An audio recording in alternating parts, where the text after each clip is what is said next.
৬টি উপজেলা নিয়ে ১৯৮৪ সালে ঢাকা জেলার মহকুমার থেকে জেলায় উন্নীত হয় নরসিংদী। দেশের শিল্প, কৃষি ও শিক্ষা খাতে গুরুত্বপূর্ণ ভূমিকা রাখায় এ জেলার ৭১টি ইউনিয়ন পরিষদের মধ্যে ২৪টিরই নেই নিজস্ব আধুনিক ভবন। অনেক পরিষদে নেই নিজস্ব কোনো জমি। জরাজীর্ণ টিনশেড বিল্ডিং, ভাড়া বাসা বা দোকানে চলছে পরিষদের কাজ। এতে ঝুঁকির মুখে গুরুত্বপূর্ণ নথিপত্র, জন্ম নিবন্ধন, টিকা কার্ড সহ বিভিন্ন নাগরিক সেবা পেতে ভোগান্তি পোহাতে হয় জেলাবাসীকে। দীর্ঘদিন যাবৎ এই অফিসটা পরিত্যক্ত।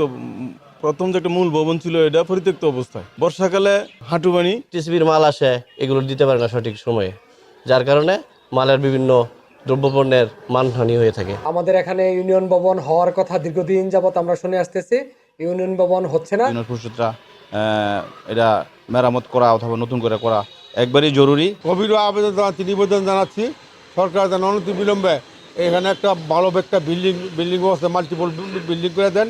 জেলা প্রশাসন জানিয়েছে, যেসব ইউনিয়ন পরিষদের নিজস্ব জমি রয়েছে সেখানে নতুন ভবন নির্মাণের প্রস্তাব মন্ত্রণালয়ে পাঠানো হয়েছে। যাদের ২৫% বেশি জমি রয়েছে তাদের ক্ষেত্রে নতুন ভবন তৈরি করার জন্য সরকার নির্দিষ্ট নিয়মে মন্ত্রণালয় প্রস্তাব প্রেরণ করা হচ্ছে। আর যাদের নেই তাদের বিষয়ে আমরা মন্ত্রণালয়ে সেখানে ইউনিয়ন পরিষদ করা যায় কিনা সেই বিষয়টা আমরা প্রস্তাব করছি। নরসিংদীর উপজেলা ৬টি, এর মধ্যে সদরে ৭টি, শিবপুরে ২টি, রায়পুরায় ৯টি, মনোহরদীতে ৩টি এবং বেলাবতে ৩টি ইউনিয়ন পরিষদের নেই নিজস্ব ভবন।